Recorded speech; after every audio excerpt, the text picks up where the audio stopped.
Good afternoon, dear viewers, and welcome to a new episode of our program Arab Affairs, in which we shed light on the most salient events and incidents in the Arab world. This is Lamia Abdel Sattar, the presenter of this episode, and we will start from the news of the pilgrimage, where Muslim pilgrims continue the Hajj rituals amid spiritual atmosphere full of serenity. Pilgrims threw the 3 stones on the first day of Tashriq days after throwing the Great Aqaba stone on Friday on the first day of Eid al-Adha. The pilgrims continue stoning the devil on the next 2 days, on the second and third days of Tashriq. More details to follow. Muslim pilgrims stone the devil as Hajj nears end in Saudi Arabia. Huge crowds of pilgrims stoned the devil in the last major ritual of the Hajj pilgrimage as Muslims around the globe celebrated the beginning of Al-Adha holiday. Starting before dawn, 1.6 million plus pilgrims began throwing stones at 3 giant concrete walls symbolizing the devil at the Jamarat complex near the holy city of Mecca. Temperatures hit 42 degrees Celsius on Friday, still well below the high of 51.8 Celsius that caused major difficulties in 2024. A day earlier, pilgrims converged on Mount Arafat, praying and reciting Quranic verses at the 70-meter rocky rise where the Prophet Muhammad is believed to have given his last sermon. Many climbed the mount despite the searing heat, though numbers had thinned by midday following official warnings for them to stay inside between 10 a.m. and 4 p.m. That was one of a number of measures to avoid overexposure to the heat, including expanding shaded areas, providing thousands more medics, and installing hundreds of cooling units. Authorities have mobilized more than 40 government agencies and 250,000 officials, doubling their efforts against the heat-related illness.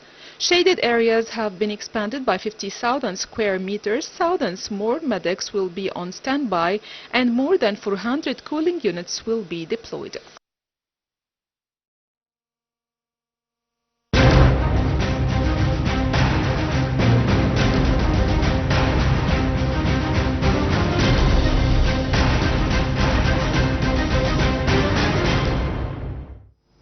Welcome back, dear viewers, and moving to Gaza, Palestinian medical sources said 34 Palestinians were killed and scores were injured, including children and women, in Israeli aggression that targeted sporadic areas in Gaza Strip.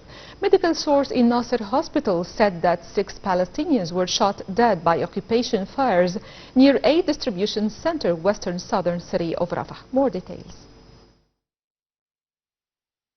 Palestinian medical sources said 34 Palestinians were killed and scores were injured, including children and women, in Israeli aggression that targeted sporadic areas in Gaza Strip. Medical source in Nasser Hospital said that 6 Palestinians were shot dead by occupation fires near a distribution center western southern city of Rafah. Others were killed in occupation airstrike in a car affiliated to Bureij town in central Gaza. Occupation army also continued its aggression on the strip with air and artillery strikes in central and south of Khan Yunis, coinciding with occupation troops demolishing buildings in northern Khan Yunis, south of the Gaza Strip. As Palestinians across the war-ravaged Gaza Strip marked the start of one of Islam's most important holidays, Eid al-Adha, Israeli forces continued military operations that they say are needed to root out and destroy Hamas militants. With many residential areas of Gaza reduced to rubble by months of fighting, locals held Eid al-Adha prayer services in the open next to bombed-out mosques and homes. Israel's latest offensive in Gaza follows the breakdown of a 2-month ceasefire in March. Israel responded with a military campaign that has killed over 54,000 Palestinians, according to Gaza health authorities.